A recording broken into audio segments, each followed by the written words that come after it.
Hello and welcome to the Just Another Castle podcast. I'm your host Matt, and with me this week is Unoclay.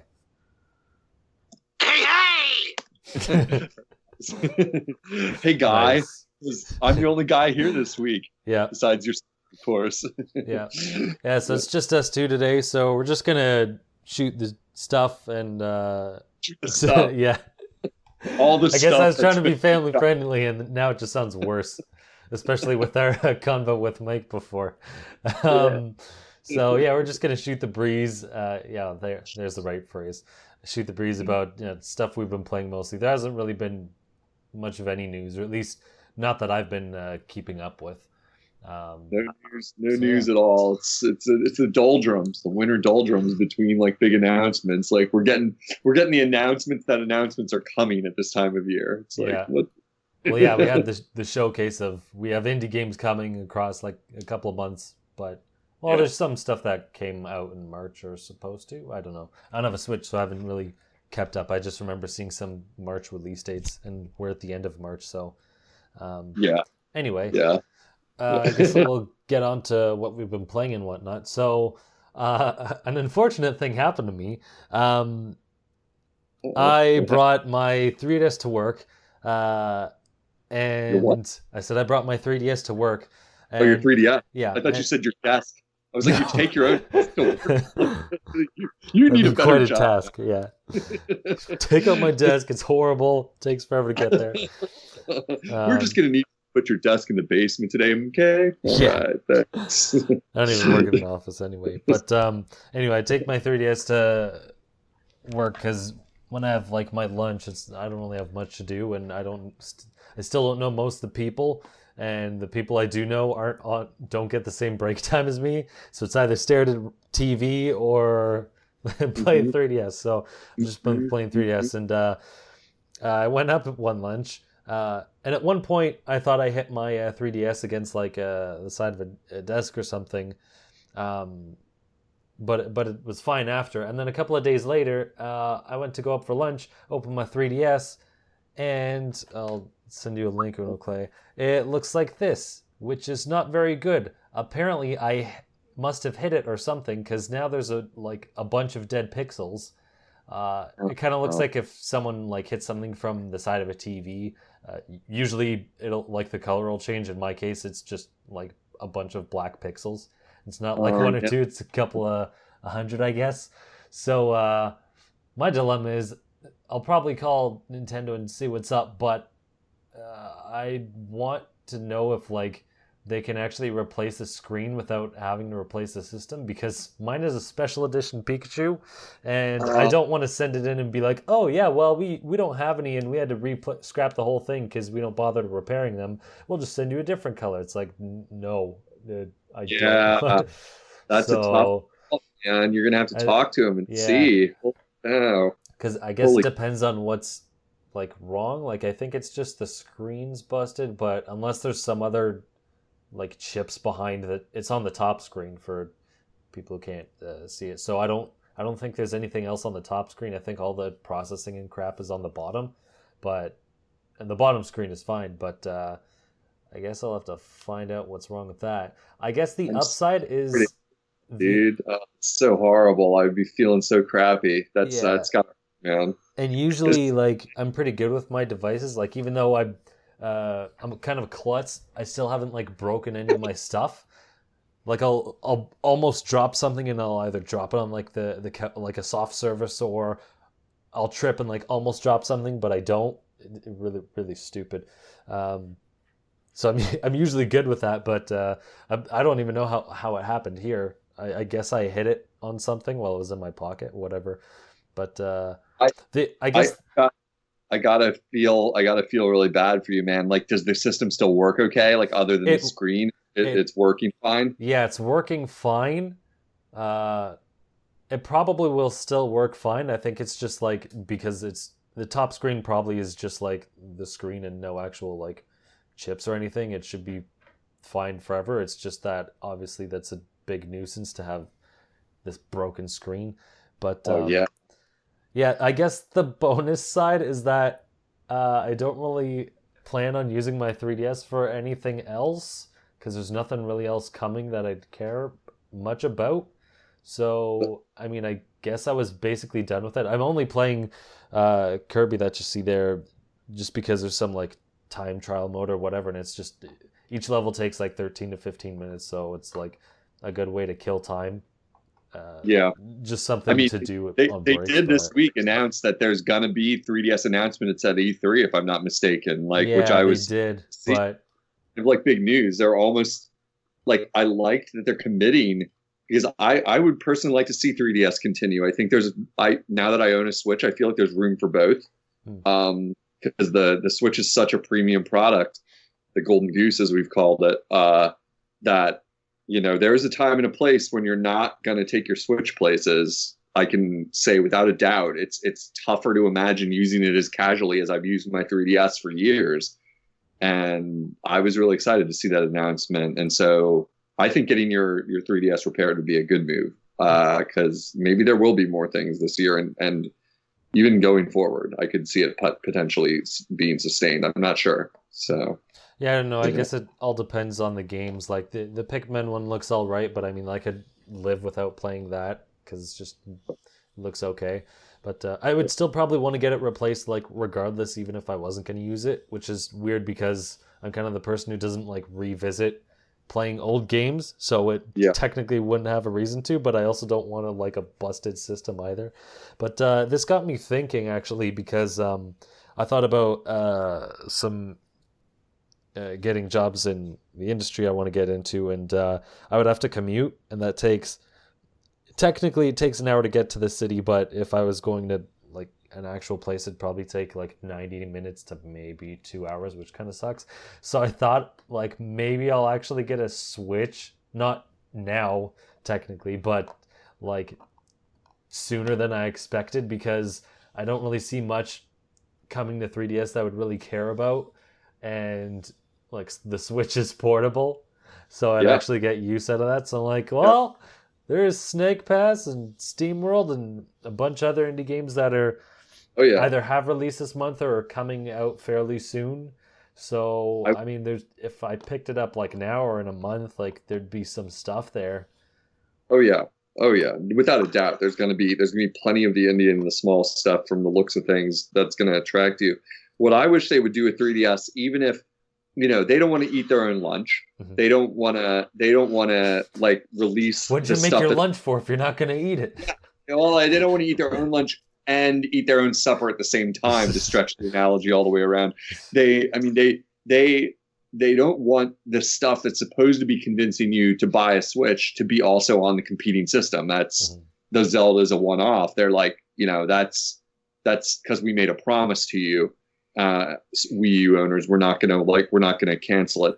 But like, if they could only find like stuff like virtual console stuff or more Sega 3D Classics type stuff that they want to do on 3D, just the 3D Classics line alone, I don't know how well it sold for them.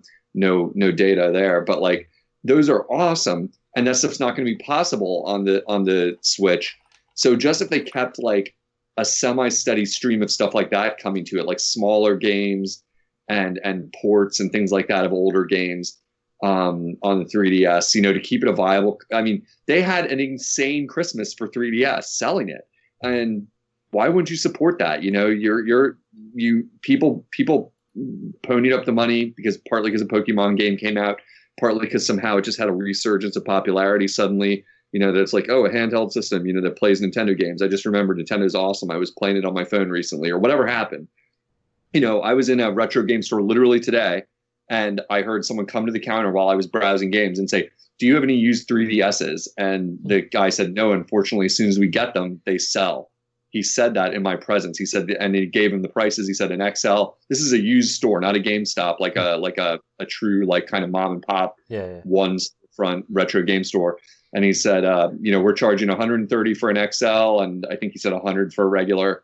right now, and he's like, I could put you on the list, but I have a list already of a lot of people that want me to call them as soon as I get one, used, because apparently, it's still hot enough item that people go around hunting for like maybe a little bargain on it, and I don't know that $130 is that. I don't know what is an XL retail for these days. 200? I have no idea, but the fact that people are still seeking it out, I think Nintendo, I don't know if they have metrics on that or if they just know because of the Christmas sales when it was like you couldn't even get one anywhere. But I don't know. I get the feeling like there's some internal evaluation going on that front after the Christmas season was pretty crazy for 3DS, and maybe that system, against all odds, after all these years, and the Switch competing directly against it, does have life in it, and that they'd want to support it, So either way, you're going to get yours fixed if you can. I know that. So I think it's worth it, So sorry to hear about that, though. Sorry to hear you bumped thanks. it. Yeah, it blows, but whatever. It's not like it doesn't seem like I broke the bottom of it. So I mean, like that would be. I mean, obviously, it was worrying when I found out that I broke it, but it's not like I broke the bottom of it and pieces are flying off, and it can't really run games. Like it still runs them at least. So there's that. Yeah.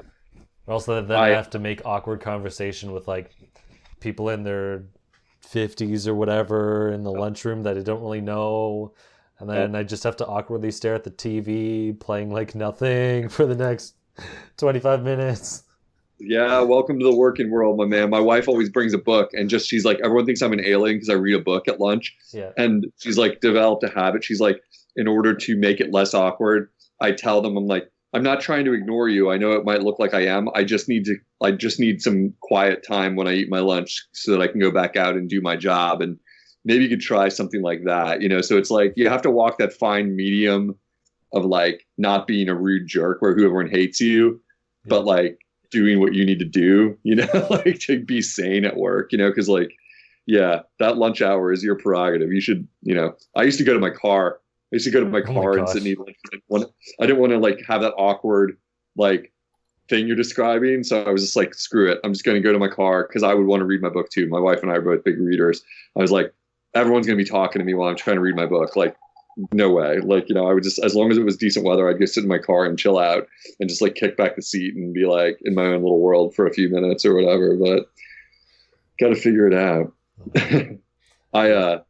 I feel like I can relate a little bit to the 3DS thing. I actually didn't check to make sure it's like fully functional, but I did have the thought that I feel like I'm treating my 3DS a little less good than I should now that I have a Switch. Cause it's like, now it's like old hat and the Switch is like the new shiny child. And I'm like, like I dropped it twice in the last week and I'm not proud of that. Like I dropped it just earlier today. Wait, I had too many the Switch or the 3DS? 3DS, like, because I had too many things in my hand, and one of the things was my Switch, and I forgot I had my 3DS underneath it, and it slipped out, and it fell on carpet, and it just fell like a foot or two. Yeah. But that a year ago would have been like, and I was like, whatever, just threw it in my book bag, and I thought I got to start treating it with the respect it deserves, because if I break it, I'm gonna want to go buy another one, because I have a pretty good sized library of 3DS games, and at some point they're going to discontinue these things, and I don't need to spend that money to replace it. Plus I like it. It's like, it's just wasteful of me to treat it disrespectfully. I still use it all the time. I still take it on the train, because our train is not the place to be whipping out a fancy ass 3DS and trying to like use this giant handheld system. It's just not, it's not convenient in the right way. It's like, it's just so big compared to a 3DS that like, it's going to be a minute before that ever happens for me. Frankly, it's like I'm still playing Wario Land 3 and trying to 100% that on my 3DS. Like, and I have other games kind of like on my wish list that I was like, it's not a ton of stuff.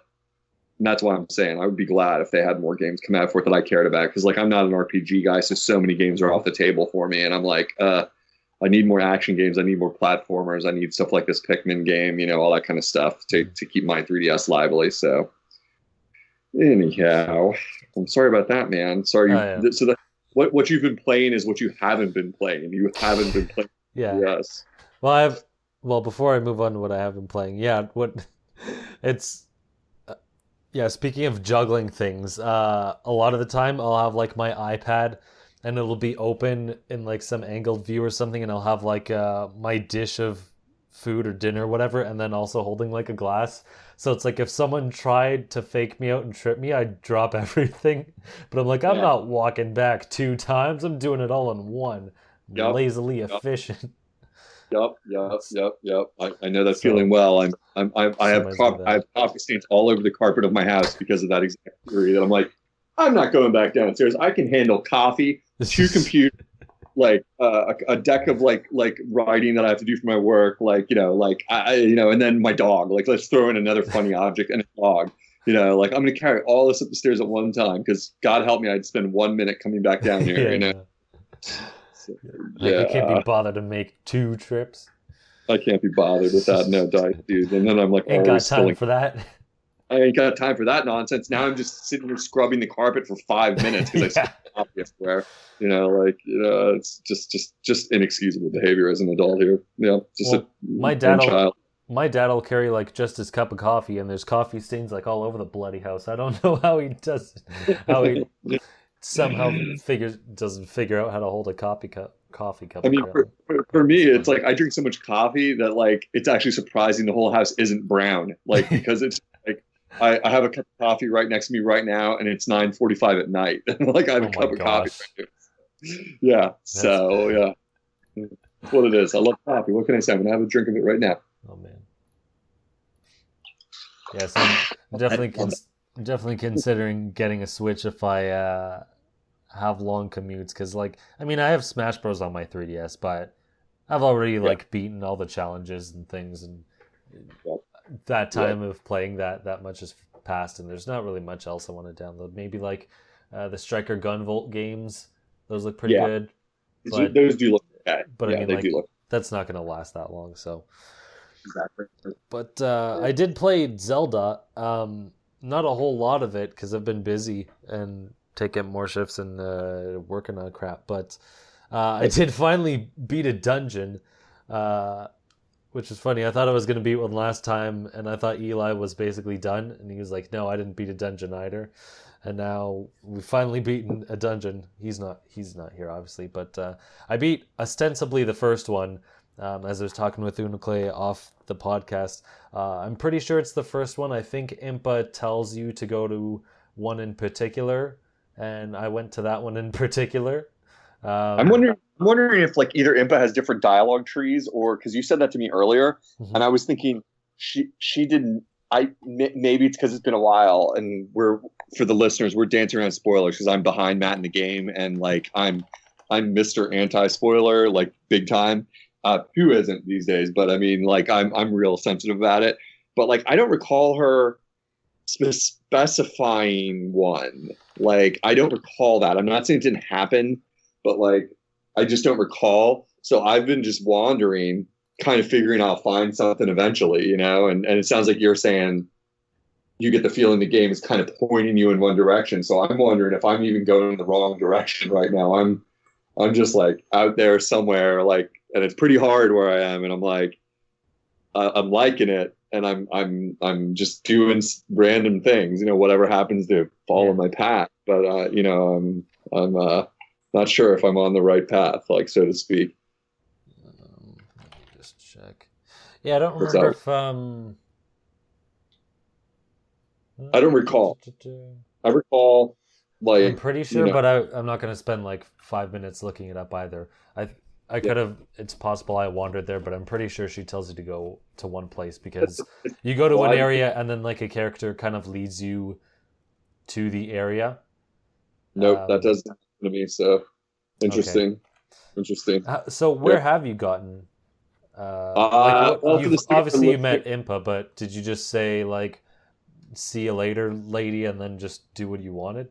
Yeah, pretty much. Okay. That's like pretty much. I was like, I'm loving that this game doesn't freaking force you to do anything that you don't want to do, and that's what I'm taking advantage of. I'm playing it like a true sandbox open world style game. Like I'm like, I turn it on and I go where I want, and I'm like, sometimes that means turning around, sometimes that means like exploring like a little nook for a while, like sometimes that means like just obsessing over a specific little challenge that I find and I don't have the right items for it. So then I got to go get those and come back and do it, and it's like,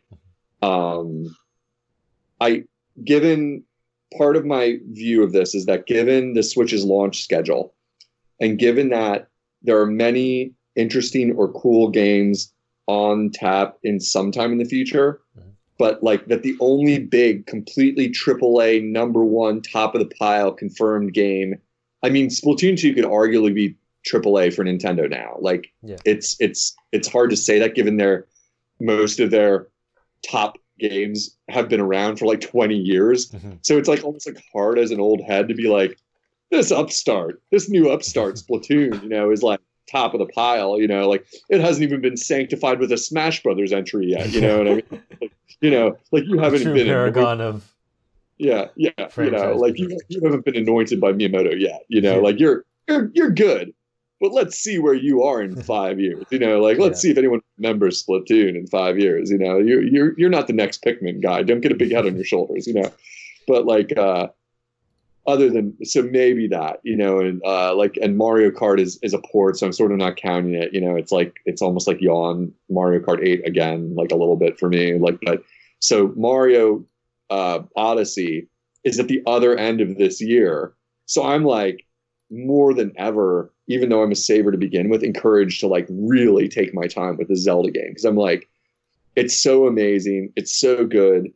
And I don't want to start to get tired of its amazement and like get a little burned out on it. Like, so I'm just like, the fact that you're like already at a dungeon to me, I'm like, oh, I don't even want to be in one yet. I'm like, I'm still just like wandering around looking at crap. You know what I mean? Like, it's just like, I don't know. It's hard to explain, but I guess I've said it. I'm totally get it. I was like that for, I don't know how long I've played because I haven't even checked like the Wii records or whatever, but I know it's going to be wrong to some extent because a lot of that was also recording and I didn't like save my progress in a lot of that, but let's just guesstimate 30 to 40 hours. Most of that I think was just wandering around because I was having fun wandering around, but at some point I was like, okay, I want to start like picking up the story and doing this and whatnot.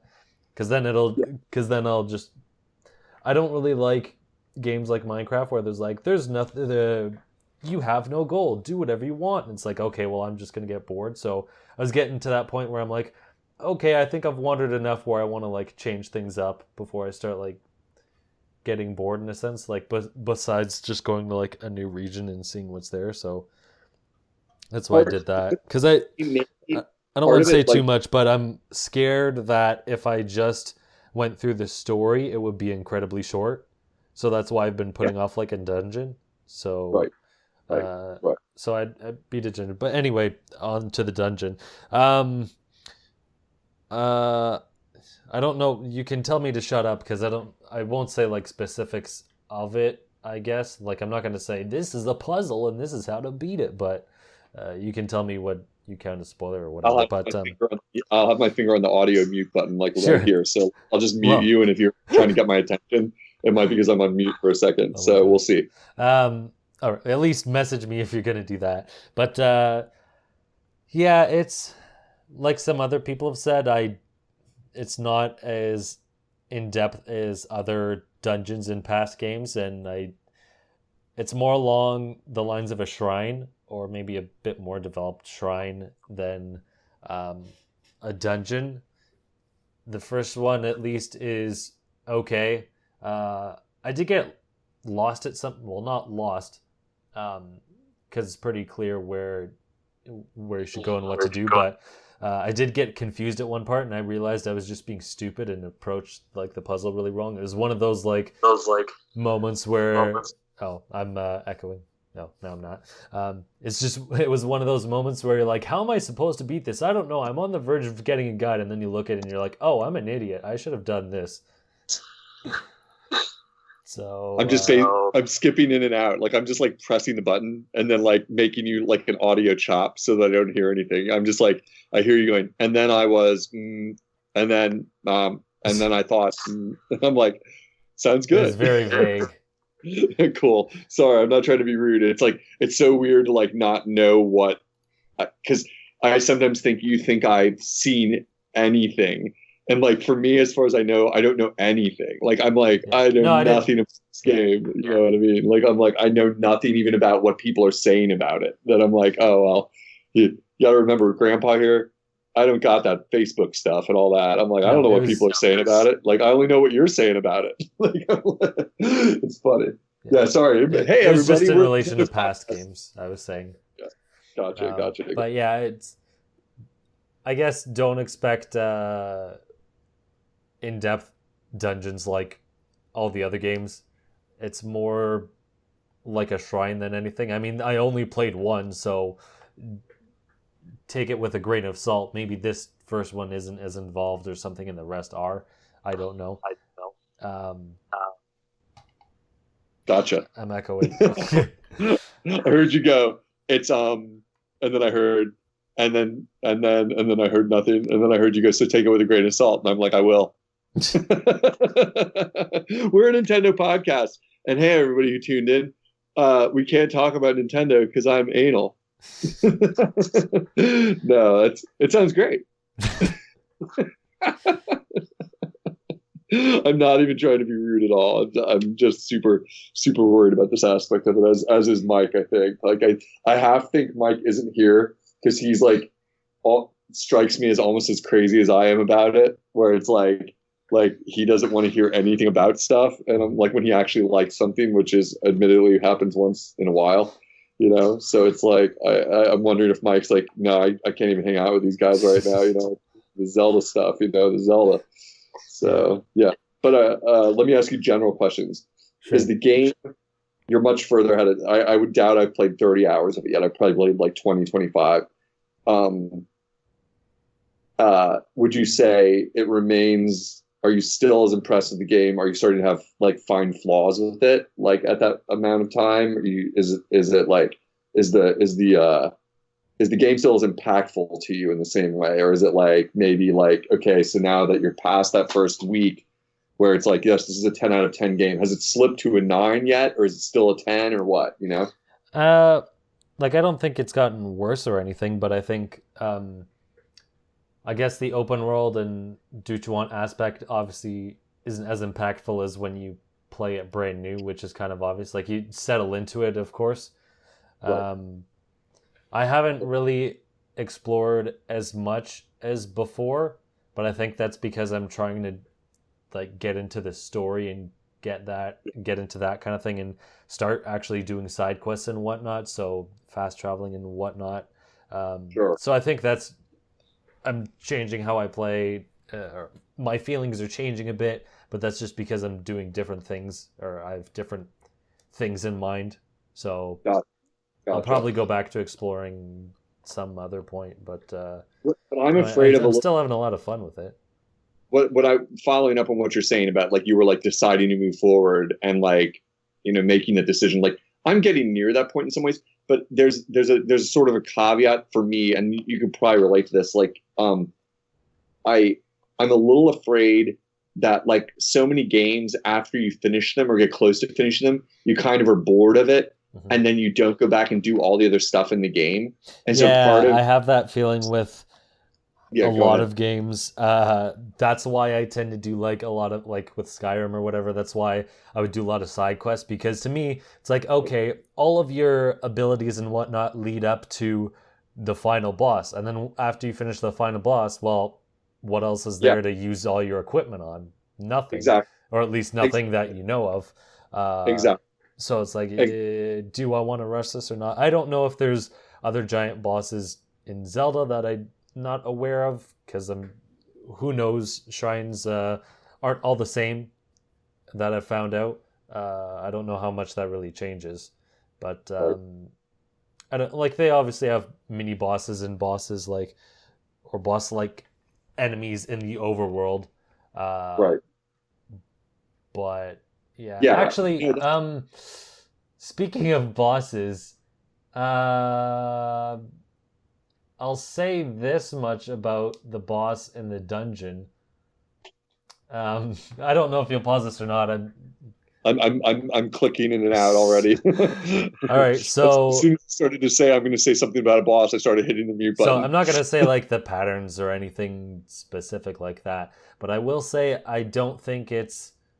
I think it's on the level of kind of any other boss you would find in the overworld. There, I can hear Uno click out. Um, yeah, it wasn't anything spectacular or super special. Uh, it was pretty much something that it didn't seem any different than like another boss in the overworld. It's not like, oh, here's a big bow. Like it's not like I went into the dungeon and they're like, here's a big bokoblin, that's the boss. Like obviously it's something different and its own thing, but as far as like difficulty or I guess doing a whole lot different. I don't know. It does a couple of things. I don't know. It wasn't as crazy as I thought it was going to be. I already have the episode title for this. We got to like somehow work in the fact Redacted. that like Clay, yeah, redact. There you go. Yeah, Clay doesn't listen to Matt at all. Matt talks to the audience. Clay ignores Matt. Redacted. Yeah, that's pretty good, man. There we go. Like, Or Matt talks to himself. I'm self-redacting like this whole time. I'm like, no. Yeah. Well, anyway, to your earlier point, I'm glad to hear that you're like still having fun with it. Yeah, my point about asking about like the way we all finish games, then you kind of like don't go back to it. That's definitely informing my behavior here, where it's like this game is too amazing to like not have that happen. Yeah. And you have to walk a fine line where you don't just get bored of the game before you ever do anything. But also like, I'm like, no, I want to experience a lot of this regular so-called stuff before I delve into the big stuff. Cause like, otherwise I will miss it. Like it'll be like a year from now, maybe I'll come back to the game and then dick around with it here. Oops. I mean, screw around. Ooh, that's no better. Mess around with it like in a year. Like I'm kind of doing still with like Watch Dogs 1, like where it's like I go back, I play a few missions, I remember how good a game it is, but it's never like the same. It's like I'm just messing around with it kind of, and it's like not the same as when you haven't finished it yet. You know, it's just a fact. You know, it's the feeling you get from it changes. So yeah. So I mean, there are the shrines which I think are pretty fun, but I mean, it's still not the same as like fighting an actual enemy. And the thing is. I kind of want to know if there's more after the final boss, but I also don't want to look it up and then be disappointed if there isn't, and then be like, oh well, I better do everything else first then.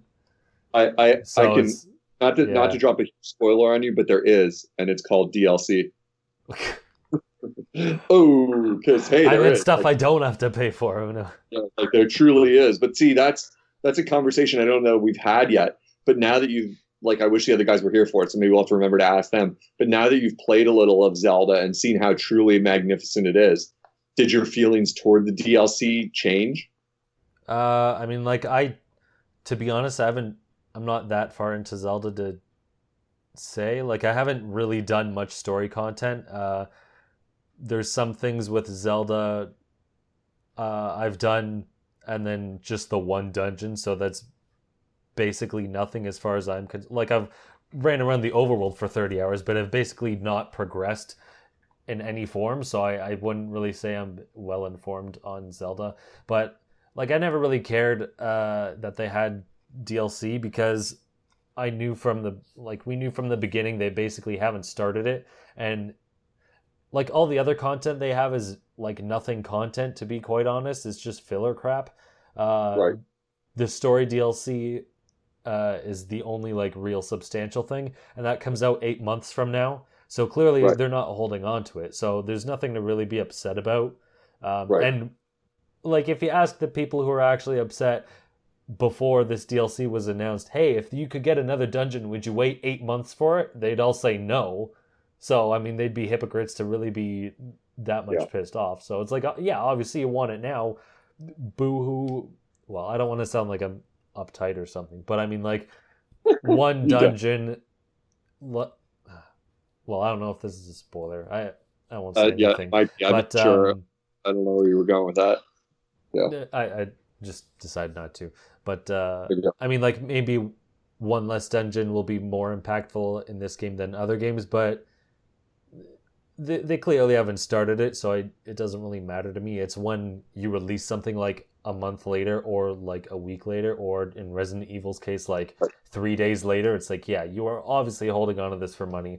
In this case with Nintendo, it wasn't, and I can see them taking several months to do this because they'll have voice acting in, well, I don't know how much voice acting will be in it, but when you have voice acting for like a dozen languages, I'm sure that eats up time anyway. Oh, absolutely does. Localizing languages is a huge component of localizing it all. So absolutely. I mean, like for voice actors, for sure. So actually, speaking of voice acting, I'm not that far in the game, so I don't think I'm spoiling much. But as far as the voice acting goes, I was hoping, like, the scenes they have voice acted are very short, and for scenes so short, I wish they just lip synced, like, I don't know the actual word, but just had the proper, like, their lips move to the actual language rather than just, like, dub over top the Japanese lip sync. Because, like, like, a character will introduce themselves and be like, hi, blah, blah, blah, and talk to you for 30 seconds and then go back to, like, text. It's like, oh, okay. Like, one, what was the point of voice acting that scene if it was so brief? And two, why don't you just, like, actually lip sync it? Or some scenes with Zelda are also short. It could be, like, 30 seconds to a minute. And it's like, okay, this is versus just the, hey, hello, I'm so-and-so. Like with Zelda, it's like, this is supposed to be a story scene, and it's supposed to be important to some extent, at least. It looks really jarring. I mean, I know other games have done this before, but it looks really jarring that her mouth is moving and she has audio going in two different ways. When the scene is so short, it's like, okay, how long would it really have taken for you to do this? I know they have a lot of languages, but still, I don't know how much voice acting is in this game. It's definitely not going to be Elder Scrolls level or Witcher level, so I think they could have managed, but they didn't, and that kind of bugs me.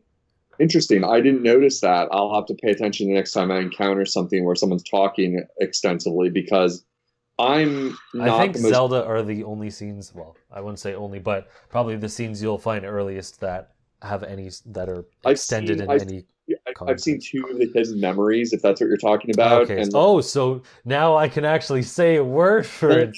Which ones that's not gonna get you to move it. Yeah, I'm talking about the memories. They're like very short. I haven't unlocked many, but yeah, it's like, okay, just, I mean, it's like one I watched was a minute long. It's like, okay, couldn't you just like lip sync it, please? Yeah, I didn't notice that it's not synced correctly, so I'm gonna have to watch next time I find one, because I didn't think about it that much. Yeah. And maybe I'm just not very perceptive. Maybe you're more sensitive to it than me, but I wasn't aware of it. And normally I skip cutscenes in almost every game. Like, I could care less about the story. And in this one, I'm liking it because I love that the story is being presented this way. That's like voluntary. I kind of hate it, but we'll get into that in a second.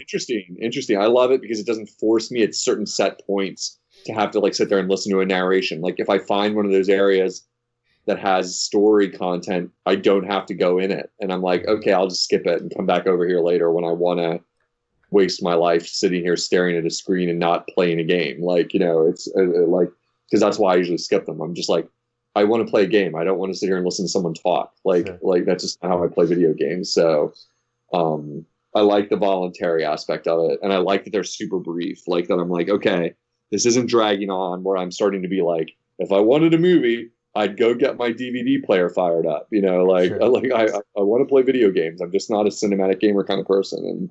And, yeah, but, I didn't notice the syncing thing, so I'll have to keep an eye on that. I wasn't aware. I wasn't aware that it's so off that you can really see it. So I'm kind of in the middle on that. Like, I sympathize, but I'm also on the other side. So I agree. Like, I don't want to pay for a game and then I'm just watching a cutscene forever. Although I do like some of the Uncharted games, but yeah, I agree, gameplay over anything else, because what the heck are you buying this console for if you're just getting it for a movie? Well, I'm in the minority. I'm in the minority on that. I have no illusions. Like most people want games to be more like movies than ever before, and I know I'm like by far like the most impatient jerk like on the planet. And I'm like, I don't want story. I want gameplay. I want arcade experiences. I'd rather have a game have no story and all button pressing and just like that's why I'm a Nintendo guy, partly because they don't really focus on story most of the time. It's like it's mostly game play, and and like the idea of playing an Uncharted, I've been warned not to by everyone. They're like, you will hate it, you will want to kill yourself, and I'm like, the people have warned me not to play like Assassin's Creed because they're like something about the way the gameplay is. They're like, oh, it's a lot of like movie-esque action, and I'm like, okay, then thank you for the warning. Like that sounds boring as crap. I actually would suggest not playing Uncharted, not because there's a lot of cutscenes and you might not like it for that reason, but when I first played Uncharted, I actually I didn't think the gameplay was all that great, to be quite honest, but I enjoyed the story. Talking about the first one, I enjoyed the story so much that I continued to play just to get to the next like cutscene. So it was a weird inverse effect of a game, but for the most part, like I agree, like gameplay over story. I don't know. It also depends on the kind of game as well, because I'd like a bit of story. Obviously, I don't want to be sitting there for 4 hours like Metal Gear Solid or something, where it's like this cutscene's 45 minutes long. It's like no, like let's move on. But I don't know. I want more story than nothing, and I'm not really fond of the memories because they're so brief. It's like, okay, I don't know, maybe that's just the way the storytelling is, because I was talking to someone and I'm like, do these memories have a purpose? Are they just random segments that are just there for the heck of it? And they're like, no, like there's an order and it means something, when you unlock them all. I'm like, okay, that's good, but it's also annoying to, maybe part of this story is like, oh, you're finding them and it's so it's like maybe the random part is part of the storytelling, like Link lost his memory and whatnot. So, oh, you're also experiencing this for the first time, like trying to recount things that you didn't remember. So the disjointedness maybe plays into it, the story, because, this isn't really making much sense to you. But once you see more and more, it'll like make more sense kind of thing. So maybe it does work for it in a sense. I don't know. I don't like the fact that it's like, here's 30 seconds. I'm like, okay, well, I didn't really get much of anything out of this. Well, part of it, I think, and we can probably move on. We've been killing it on Zelda here for way too long, but like part of it is that you can replay them in the sub menu. And I think it's partly like intended to be like, you watch it, maybe it's confusing because you don't know the full context yet, but like you can, like, once you've collected a bunch or all of them, you can go back and watch them all if you really want to, and it'll make a lot more sense. So it'll be like, oh, there's the whole story now, and like, and it's supposed to replicate the feeling of amnesia, like you said. He's waking up and it's coming back to him in little bits, and it's like, so you're being put in that situation that it's like, I have no idea what's going on with this story, I don't really know, and I'm getting these flashes of memory, Memento style almost or something, coming back to you. So, but I love it because it doesn't force me to deal with it, very often. And the game is not heavy handed with the story because I'm not that interested in it. I'm like, well, and strangely, now I am interested in it. Now that I think about it, I'm like, now I do kind of want to know, since the way they're teasing you with little bits of it, rather than being like you said, like a Metal Gear, like here's 15 minutes of movie to like set the stage for this game, where like that stuff really tries my patience. I'm like, I can't sit here any longer, Yeah. I just wish it was like maybe 2 to 3 minutes or something versus like, here's 30 seconds, you're done. I'm like, oh, what? Like, I mean, I could understand like making it so you have the same feeling as Link and kind of puts you in his perspective, but I mean, and like maybe the memory still wouldn't make much sense, and because you lack context anyway. I just wish there was like more, even if you watch it and it still doesn't make sense, like at least give me like 2 minutes or something, so it doesn't feel like I showed up and then like I blinked and it was like over, that kind of thing. I hear. Yeah, that's about it. All the memories aren't short because I beat a dungeon and you have a memory with a character I don't know how long it is, but it seemed 10 times longer than any of the Zelda memories. So it was probably like a minute and a half or something. But there are longer ones out there. So we'll see how that works. So I think it's about time to move on from Zelda. Unoclay, you said you were playing Splatoon 2, or the Testfire of it. And we've played a lot of Splatoon before. Obviously, I don't have a Switch, but how did it stand up? What was it like? I thought it was excellent. For fans of the original Splatoon, you're gonna be happy. It's virtually the same game.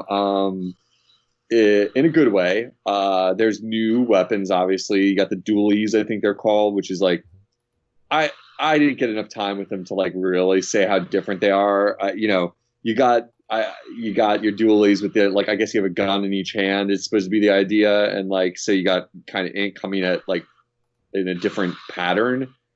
I don't know. I mean, this was classic Splatoon. You didn't have any one player mode that you could jump into, so you couldn't really test anything. You just had to like get ready and go. It's like you're in a live match, and like your team is depending on you.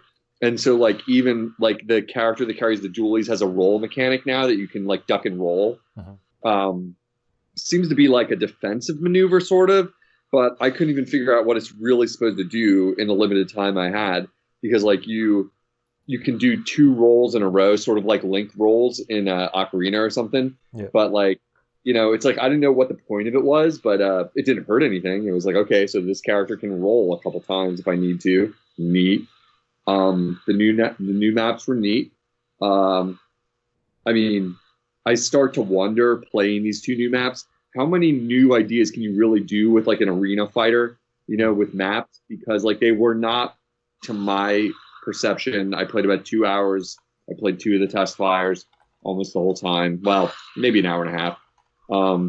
And they didn't leap out at me as radically different than anything we've seen in Splatoon 1. They're new maps. They have different ramps, different kind of layouts a little bit, but they're not like reinventing the wheel. I mean, maybe they gave us some pretty vanilla maps, which would be understandable because they're A, not trying to give you the best stuff. The game's not ready yet. And B, this is free, and C, it's like maybe they have new players they're concerned about that are like coming in fresh who've never played Splatoon 1, so they don't want to give you some really complex map. They want to give you kind of generic, like straightforward maps you can navigate around. So I thought it was good. I had a great time playing it. It worked very well. I only had one match where it seemed like things fell apart because the whole other team was absent, and it was just they were there when the match started, and then unless that whole team quit out, which I doubt, it was like we were fighting in an arena by ourselves. Like suddenly, I realized partway through the match, they were there when we started the match. I know that. And then it was like, where is everybody? That feeling that creeps up over you when you're like not getting killed at all. You're like, But the connectivity worked very well. I mean, I have Fios, so I'm not always the greatest test of like how well things work because I have pretty high speed internet. But it was working fine. And trying to think what else to say about it. You know what was really interesting? A walk away from it. I tend to use my Switch primarily on the television, docked as a console kind of layout. And so first I started playing with in the relaxed position, as people are calling it, with the two sticks in my hands. And then I quickly realized that's not how you're supposed to play it, because it's got the gyroscope for tilt mechanics the same way the Wii U used the tablet. Yeah. So I ran and got the what I don't even know what you call it, the joystick docks. The grip. Thank you. I couldn't remember what it's called. Ran and got the grip. Practically the first time I'd ever used it since I owned the Switch. Put them in there. Worked way better. It was really cool. Worked just like it's supposed to. Like you tilt the controller, and you get the tilt aiming controls. I know some people, that's a hot topic with Splatoon players. Some people don't like the gyro controls, other people do. That's totally personal preference, and I'm sure in the final version you'll be able to turn it off and do it your own way. I found it to work just as well as the Wii U version did. Take it for what it is. But here's the really funny one. About partway through my second play, this is pretty funny. I remembered the Switch is a portable tablet, and I was like, "Oh wait, I wonder what it's like if I play it on the tablet." And I thought that's going to suck. It's not going to be as good as the TV. I got a 48-inch TV here. How is it going to be good? I actually was doing better when I like it felt like I was somehow able to control it a little better. Maybe it's because I was just like having a better match, but I certainly found it very, very playable, at the very least on the tablet, like version versus the television. It was completely surprising to me, minus the factor that it's on a smaller screen and you might have to squint a little bit. You know, you're gonna have moments where you can't see as well as when you're on a big TV. But it worked great. I was enjoying it a lot. I was like, wow, this is actually fun on the tablet. So it's clear they've achieved what they're setting out to do with the Switch. Like, this is the first time I've had a game other than Zelda where you can really, really test it and feel it, because I don't have 1-2 Switch, and my other games that I have don't have like this high intensity experience the same, where you can really like get a feel for, does this stand up? Does this hold up on a small screen? You know, the other stuff I have is much smaller games, you know, so it's like, of course it works. This is like a game that probably, you know, could play on the 3DS almost, size file or whatever. But yeah, so it worked well. You know, I undocked it. I was playing within seconds on the Switch screen, just like you're supposed to be able to. And I actually played out my last several matches on the handheld. So it was great. Worked really well. I was pleased there. I think their beta test went very well. Like, I was like, this is fun. No problem with matchmaking. You know, it took a little longer than I thought to get matched into a game. I will say that, because like, I think people, you know, you're waiting a little bit to get matched up, and it would almost always be like, we've got 7 people and we're waiting for this 8th player to like jump in. And so the menu lobbies don't have the fun like little mini games right now that I could discover.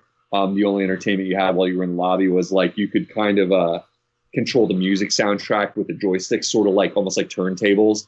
So you could like mess with the music like that was playing and like speed it up and slow it down and put samples, like sound effect samples over it with the buttons. So it was kind of cool. They included something to do in the lobbies.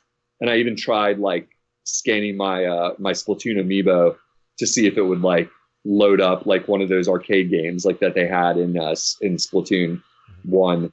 And of course that had no effect. You know, it was, but I was thinking, oh, what if there's like an Easter egg here, and I could scan an amiibo even in the beta version, you know, but it didn't work. So not gonna ding them for that, but it was great. It looks a lot like the original game. It's a little shinier. I'm not the best person to judge resolutions and stuff like that, but it looked great on my TV. Probably looked better than the Wii U version, but again, it wasn't like night and day. It was like, it looks like Splatoon. Nothing much is, you know, it looks like the game you're familiar with. You didn't get to pick your avatar or anything like that. You were just like whatever character. Every match you were like a different character, you know, and people with rollers are still as annoying as ever. Snipers are still as deadly as ever. The few that I encountered, and almost everyone was using the dualies, frankly, because it was just like, oh, the new weapon, everyone wants to try it, you know. So that was, you encountered mostly dualies, and then if you got in a match with a sniper, it was just the same old story. Like, great. This team has a sniper. Awesome. This is not going well, you know, like that feeling, you know. So it was super fun. I was thinking of you because I wish you could have been there because you're a fan of Splatoon, and I was like, man, Matt would be loving this because it's pretty good. It's working well. So what is it like to select the map? Because on the Wii U game, it was just on the gamepad and you could just look down and select. What is it like? You press minus or something to bring it up? Like how did that work in the game as far as your? That is almost the big negative. And in fact, Pear from IGN tweeted back at me that he agreed with my complaint.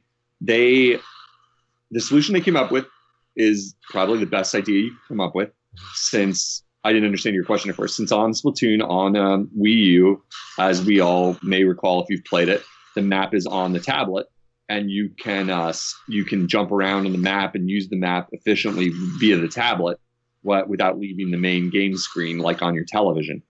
And so now they had to map they had to put the map into the game somehow, because the map is integral, since this is kind of an arena fighter or, you know, an arena map type thing. You have it mapped to a button.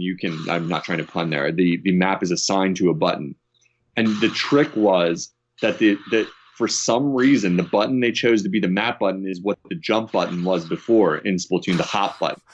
And so you're constantly, if you're a Splatoon player who played a lot of Splatoon, and you're trying to hop, like make your guy hop, make your squid hop up a ledge, you know, when you're swimming, or hop over an edge or something like that, you're hitting the wrong button and a stupid map pops up. And this is not a limited incident. This happened all the time. And I saw other people talking about it on Twitter later in the day, that it's like that stupid map kept popping up. And it's like, yeah, it's because you were hitting the button you expected your jump. So that was a little, like, by the end of my second play session, I was getting a little used to it, but I still had to be conscious of it because I played like over 100 hours of original Splatoon. So it was like really difficult to get your brain around, like, no, don't press that button. That is the map. Like, and it obscures your whole field of vision when it comes up. It's an overlay, but you can't see what's going on the fighting screen. It's like, it's completely overlaying like everything. And for a second, you're just completely blind, you know, when you do it. Yeah. That actually reminds me of Zelda. I can't for the life. I've gotten the controls down for like the weapon selects and all that, but for the life of me, I can't remember which the plus and minus button, which screen it brings up. So I end up like switching back and forth. So I guess it'll be one of those things where you'll have to learn it over time. Yeah, you learn it over time, and you will. You know, pretty soon it's going to erase your memory of Splatoon 1, and you're going to be like, yeah, the hot button is where it is now, you know, and it's the map is here. It takes a little getting used to. I mean, they allow you to spawn the map at any time, even when you're respawning back to the home base. So you can like pull it up ahead of time, which is the most effective use for it. Before you're fully respawned, you can be looking at the map and figure out what's going on while you're in limbo. And then it's a little tricky, like to figure out where you're going to super jump to. You have to use a kind of a button combo that's a little non-intuitive. It's not impossible, and I can see myself learning it pretty well after I have more time with it. But since you were used to on Splatoon 1, you use the map and you poke the map. You know, if I recall correctly, you would like just see where your other players are, and you'd be like poking it as fast as you could. You'd be like, spawn there, spawn there, spawn there, you know, like, or jump, super jump there. Now the way they have it laid out, it's a pretty good idea. It makes a lot of sense, but you have to learn the button presses. So you pull the map up, then you can see the other players that are active on your team, and each one of them, how to put this succinctly, each one of the team members that are like currently not dead, like let's say you have all three of your players in play right now. Yeah. One of them is the most northern end of the map, one of them is a little further to the west, one of them further to the east. That would be optimal. The buttons on your control pad map to one of those players. Mm-hmm. So like if you want to jump to the furthest north character, you would press the top button on your control pad. And you have to press A at the same time. You have to like let it know like that you decided. That's weird. So it's like you have to learn this combo that's like pull the map, select like one of the three buttons, and then the bottom button would be your spawn point, I suppose, all the time. Like, so if you want to jump back to spawn point, you would press the bottom button, and then you hold that down and press A at the same time. So you have to do a 2-button press to trigger the launch. And it gets a little confusing. It's especially hard when you're new at it and you're in the fly of battle and you're like, I need to jump out of here bad. Like, I got to get out of here now. Like, this is not good. I'm cornered. And you're like fumbling with all those buttons. You're like, map. Okay, jump anywhere. You know, it's not like when you used to use the map like on your gamepad and you could quickly like see and poke.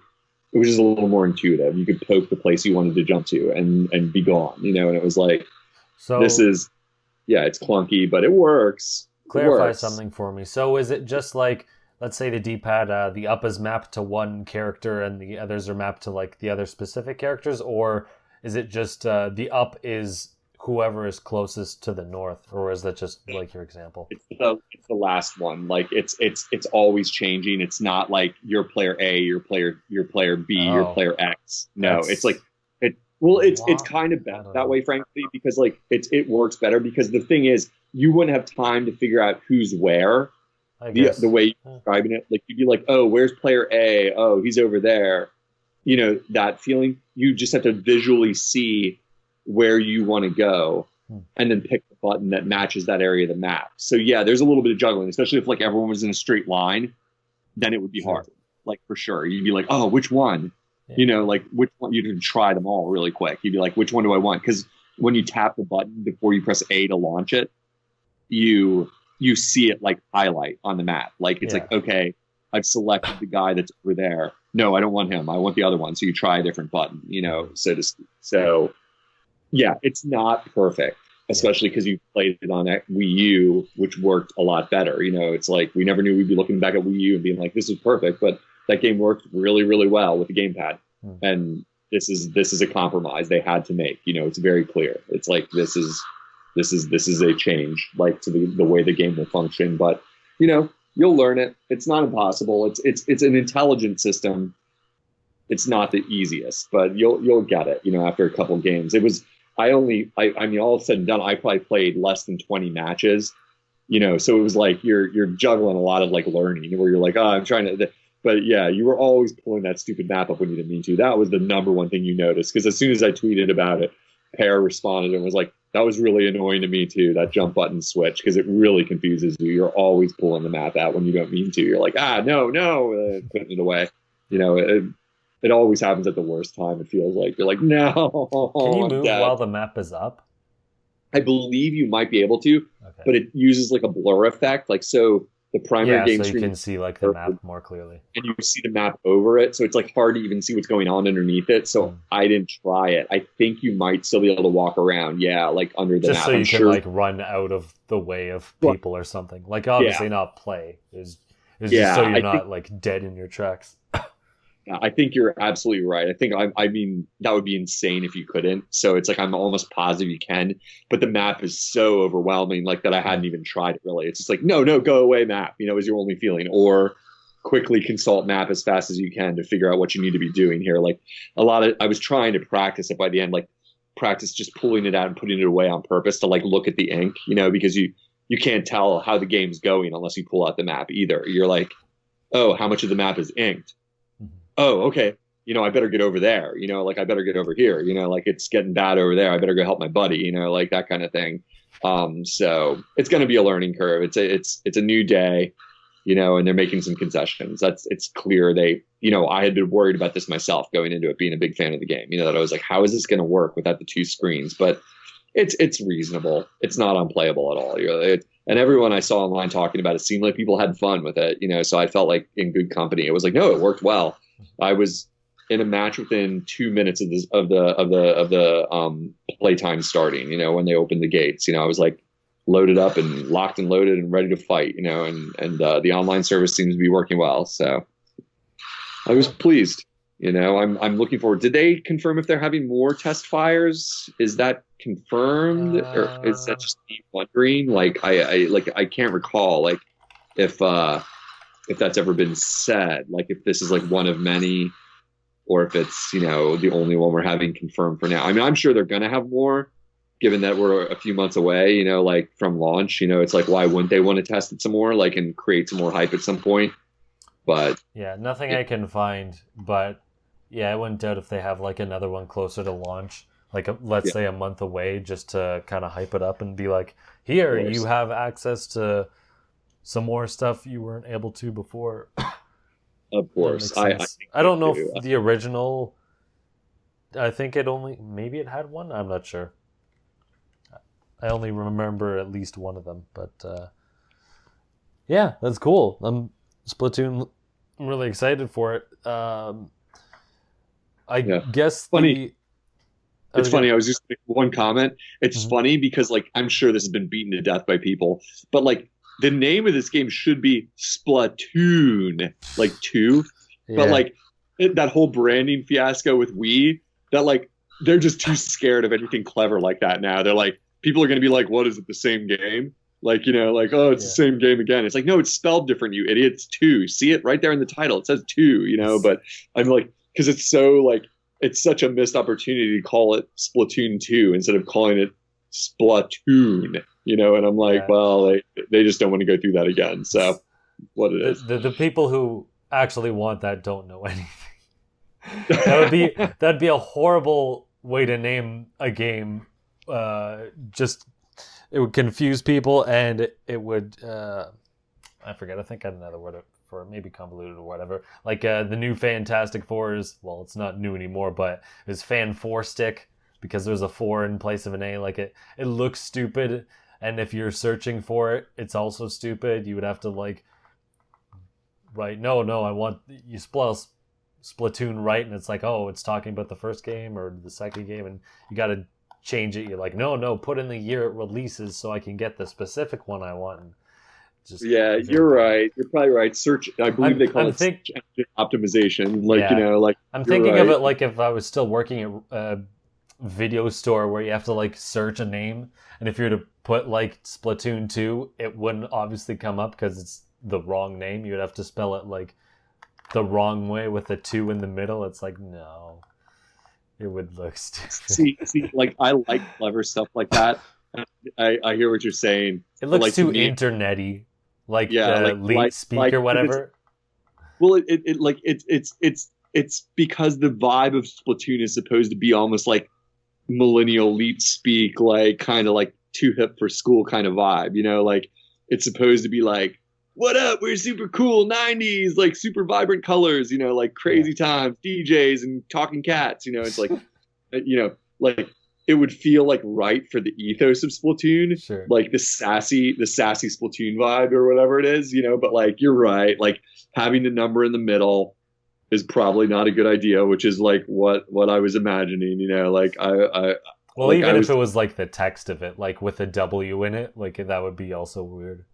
That'd probably be worse because then it would be a lot less clear to people that it's something different than just a 2. But anyway, I hear you. I just feel like it's such a missed opportunity because you're right. Search engine optimization and like sales and people's confusion, all those things at the meeting where they clearly discussed this came up and they were like, no, we got to go with the boring, straight ahead Splatoon 2. We can't even capitalize on the fact that the word has the sound of the word inside it. We can't be funny here. This is, we need to have a hit here. We need to not be having people confused. So, so I hear you. So I hear you. As far as the map selection goes, maybe they're more generic. Crap, I was going to say, because it doesn't seem like this game has a new mechanic, or maybe they just haven't shown it off or something. I'm going to assume it doesn't have one, or else they might have made it apparent if it does. But maybe that's why there's no like new central mechanic. Like some people are saying like, yeah, but they're tweaking stuff, but it's not like swimming in ink in the first one where that's like a big central mechanic.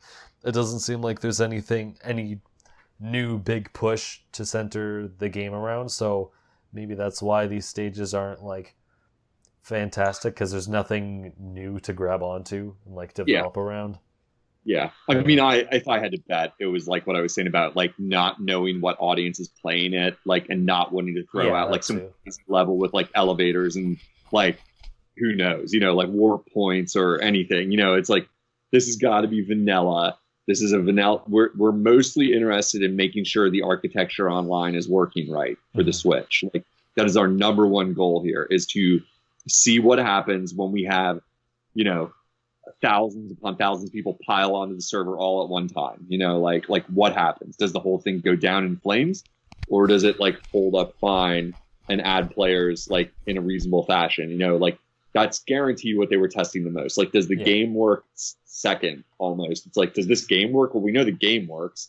Like, does it work well with our servers? Like, for this many people trying to jump in, like what is going to happen the day we sell it for the first time? There are going to be, hopefully like 500,000 people within a weekend are going to be playing this game. It's got to be able to hold up, that's, and that part of it seemed like it worked. Like I said, I only had one dumped match.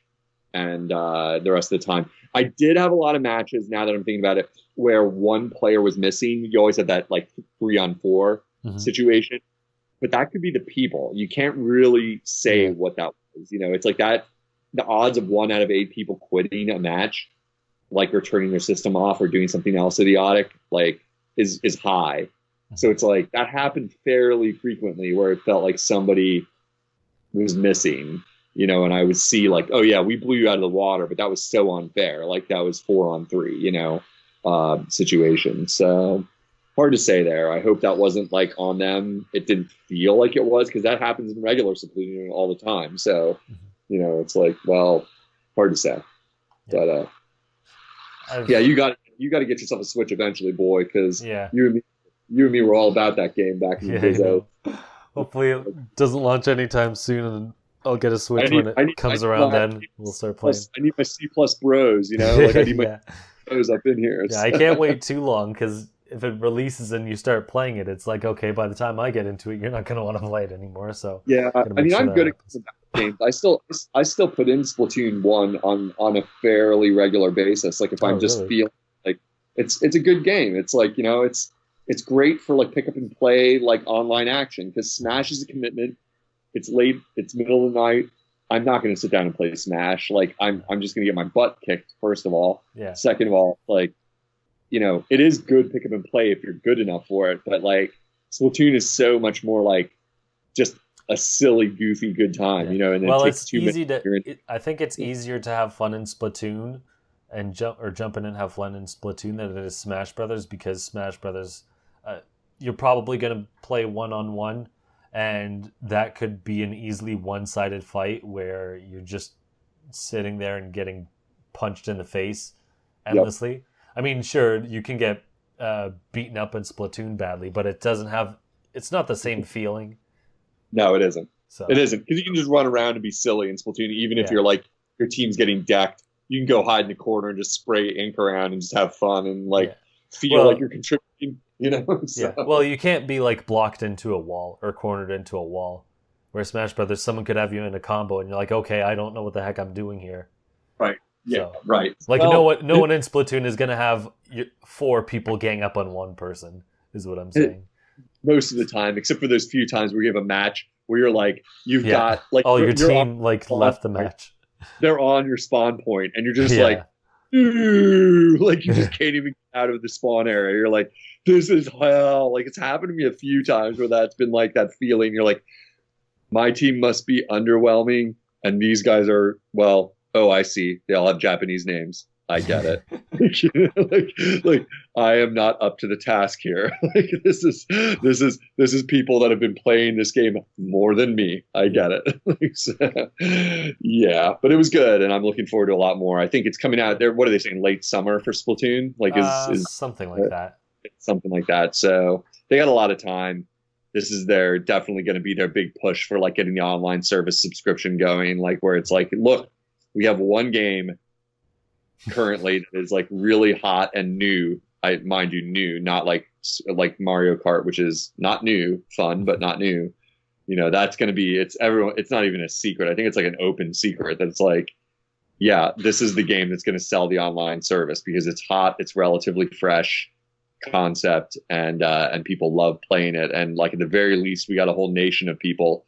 Our home nation is going to like probably buy the subscription service just for this game, and hopefully America follows along, so, I'm down, I'm down. I'll pay for the subscription service at least to try it out at first, like to make sure it's working right and that it's worth it for Splatoon. It's such a good game. It stands up. It doesn't seem like they're going to change a lot for this one. And as long as they throw us a new single player campaign, hopefully maybe a little harder single player campaign this time, I think it'll be a successful game. It's so fun. It's just the same game we remember. It's awesome. It's hilarious, and it's quick pick up and play, good time. That's the only thing I'm worried about. I recall some people saying, or there's some rumors going around that they weren't sure if Splatoon was going to get not a remake, but a port, or if it was going to be like a 1.5 kind of thing, like sort of sequel thing. And this is technically called a sequel, but I'm wondering how much of a sequel it's actually going to be, because so far, I mean, like, they haven't showed a lot yet, but so far it doesn't look like they're doing all that much different with it, just more the same, which I just want to see, like, to make this a sequel to me is have one big new mechanic that changes how, like, everyone plays. Like the dodge thing, I thought that was for everyone, and that would have been kind of cool. I don't know how much of an impact it would have, or if you could really dodge that well out of an enemy's fire, but that's just for the dualies, so yeah, I don't know. I kind of hope they do something new with this, not just more of the same. Because I mean, like, the base game itself is fun enough to play on its own, and like just new maps and some new weapons will be cool. But I hope they like really push this. You raise a good point, because Nintendo usually wants to innovate in a sequel. You're absolutely right to say that, and absolutely right to want it. I feel that you're absolutely legitimate to say, if I'm buying a new game, more than new maps and more weapons. I mean, good grief, more weapons. Like Splatoon 1, by the time it was done, it had you can't fault them on weapon service. Like it was like you had a lot of choices, like for what your loadout was going to be. You're absolutely right to want that. I wonder. I mean, I still think there's time. I mean, the fact that the dualies had like a new, like minor mechanic is like maybe them just testing the waters with it. And I mean, they're still building the game, so like maybe they're testing things out right now as we speak that are like, what works, what doesn't, what unbalances the game, what doesn't. Like if you give these new mechanics, and if you're talking about some like major overhaul to the game, hey, that stuff could still be coming. Just because they showed us some maps and gave us some basic vanilla gameplay, doesn't mean it's not there. Sure. And be like waited to reveal it. But at the same time, what I was going to say is like Nintendo knows that like, okay, they're a company with lots of successes, like some big misses. We all know all of them. This could be them like almost acknowledging the realities of video game making, where like every time you make a sequel, you don't have to have a big new fancy thing. And in fact, let's try it and see how we do here. Like people want sequels. People say, where's Metroid? And we say, we don't know where Metroid or where the new, I don't know, F-Zero is, because we don't have a fancy new mechanic. And that's not helping us to like sit around on our thumbs. Like, what if we just go ahead and like acknowledge Splatoon 1 was popular, give them what they want, and keep brainstorming in the meantime. And even if we don't come up with something crazy new, Star Fox, like 2-screen control idea that may or may not work out, we just gave them Zelda, where we reinvented the franchise, like how about we take it safe with this one and say, we're giving you what you love, kids, and get to it, shooting everywhere, and just play it, like we're not just porting the game one, we're giving you a whole new like 1.75 sequel, and that's that, and love it up, get off on it, so I hear you. I see it both ways here, Yeah. Well, at least for those other franchises' excuses, they haven't been like around for like maybe not Metroid, but for like a couple of years, 5 or 6 years or a decade. So it's like, just having it exist is new enough. Yeah. I don't know. I think Splatoon is in like a weird place where they probably would want, I was going to say port it, but they're in a weird place where they financially, like, it would make a lot of sense to have a new Splatoon like now, right around the Switch, to have a new game because it was so successful and whatnot. But at the same time, like, maybe they didn't really have a whole lot of new ideas yet to really make one. I don't know. Right. I don't even know what I'm saying anymore. I think that's it. And they know they need to have hit. I think mostly a financial decision of, hey, this thing sold 6 million copies. Let's make sure we get another one going, especially like within the first few months of our new console. Let's not hold off for that. 100%. Just do it. So 100%. I think that's, not to overthink it, that is exactly what's going on. Like, they're like, this game was hot. It's like how often do we have this happen to us? Like, where we done a whole new game, like, completely redefine the idea of a shooter, pretty much. Like, like, it's not like every idea in Splatoon's fresh, but it's a new IP and it's a new idea, and that's why it did well, and it's like we do not need to reinvent the wheel here. Like, we need hits, we need software. Just make it and see what you come up with. Like, Miyamoto's doing the rounds in the office like every day, and he's walking in there and going, make it funner, and walking back out. Like, thanks for that. Thanks for that. Like, we love you. You're a genius, yada, yada, but get out. Like, okay, we're doing our best here. The lead designers here are like looking at our ideas and like little innovations that like designers come up with. Like, okay, we're going to try them out, but we still have our eye on the prize here. And that is having a game on the Switch by like midsummer, like that's all we're doing here. And if things are risky, well, we can patch them in later. If we come up with great ideas that we're not sure are going to work right away out the gate, like, we can always add it later. This is the new world Nintendo's getting used to, where it's like the game could actually ship not finished. Splatoon Well, they've more than already any. kind of said it will, like the original. They'll be like, yeah, we're gonna have like less Right. content and just like leak it out over time, which kind of stupid. But No, I know. I mean, like, hey, man, we want Nintendo to innovate. Like, let's not like tell them they shouldn't do that. I mean, that granted, it I was a don't know if little, holding back a lot of content, like yeah, yes. I With the I it was get like I totally get that they want to have content like release in a timely fashion consistently. Like totally makes sense. Absolutely agree. However, don't launch with like 4 weapons and 4 maps and be like, here you go, because that's just unacceptable. Like yeah, obviously, like I get that they don't want to put like all 50 variations of weapons in at the beginning because that's overloading it as well, but have enough there. Like have yeah, one version of each weapon, or I don't remember how many like weapons there were, like uh not like 10 rollers, like just one roller and one gatling and whatnot. I don't remember how many unique weapons there were, but at least have like half of them and one of each version or something, and then like I don't know, 6 to 10 maps or something. Like enough content that it's not like, okay, I'm gonna be pissed off that I spent money on this. right.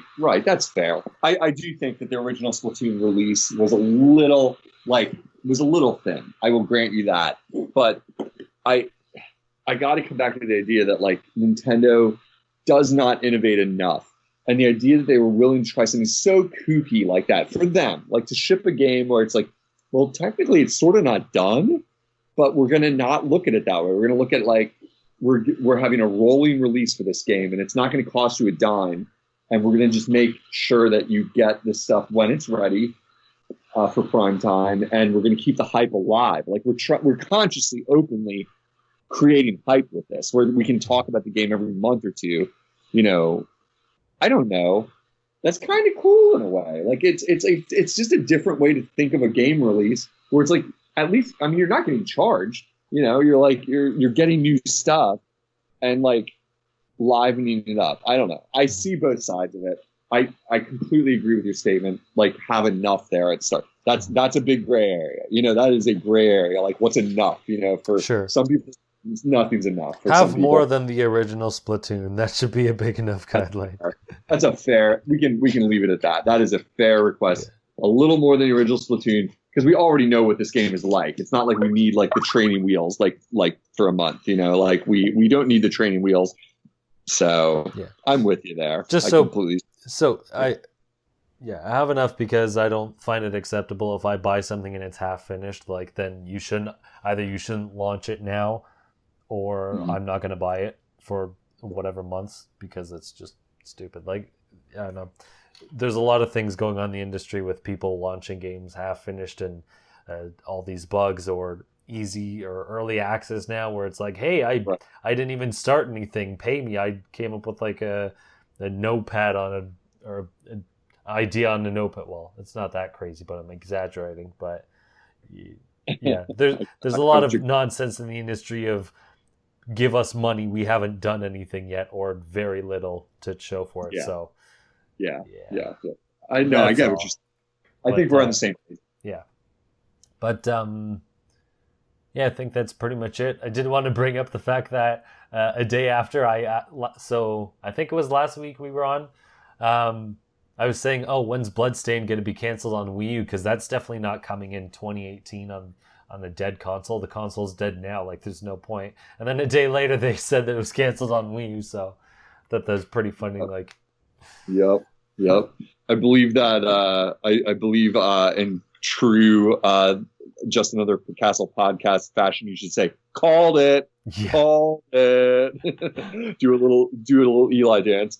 So, yeah, no, I remember you saying that, and then that was indeed the exact thing that happened. Yeah. So it looks like an interesting game. I'll look forward to Switch. You know, it's what it is. I think that's like one of the last few, or the final like game that was slated for Wii U that's canceled.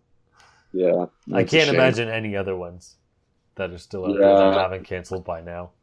Yeah, I'm not sure either. I haven't really been following it that closely. I'm sure sure there's some small stuff out there that'll get ported over, be released, but nothing huge. So yeah. I was surprised they went this long without saying it, because it's like, okay, look, it's inevitable. You might as well just say, like, who are you fooling here?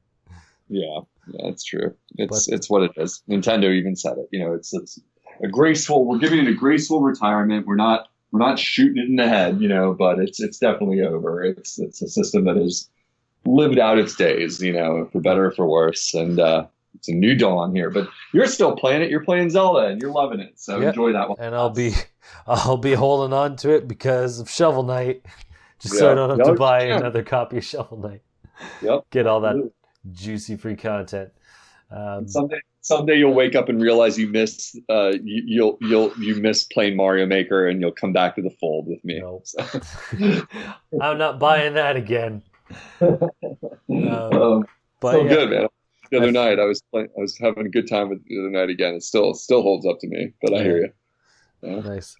I think now we've talked forever tonight. We've done a long episode here, just the two of us. Yeah, so much for being short.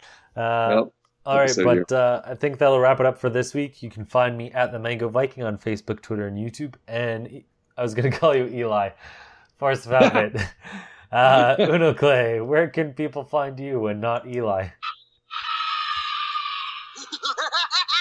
You can find me here. I don't have anything to talk about that I'm doing on the internet right now. So just here for now. I'm still on my IGN. Me and Clinta just talk to each other on my IGN now, pretty much. It's like we have our own little private message board designed by a major game reviewing site, you know, where two people talk to each other.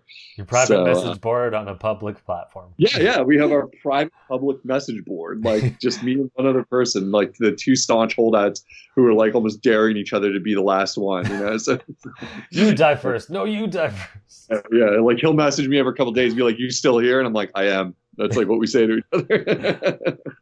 So yeah, my IGN. Hey, join up, subscribe if you can figure out how. It's almost broken and you can't even make new friends. So it's great. Yeah, nice. Anyhow, cool. Should people follow your Twitter? I do have a Twitch. I mean, if anyone out there is listening and wants to look at my my Twitter account, I post pictures from non-spoily pictures from Breath of the Wild and other Switch games. It's Unoclay Switch. That's UNOCLAY _ Switch. I don't do a lot of tweeting, so you don't have to worry about adding me and having me talk a lot. I pretty much every couple of days put a picture from something I'm doing on my Switch, and that's it so far. Maybe more to come in the future, and then you can just unfollow me like I do to everybody else. So, all right. So wherever you're listening, you can find us at Just Another Castle anywhere on the internet. We'll see you next time, and leave gaming to Nintendo.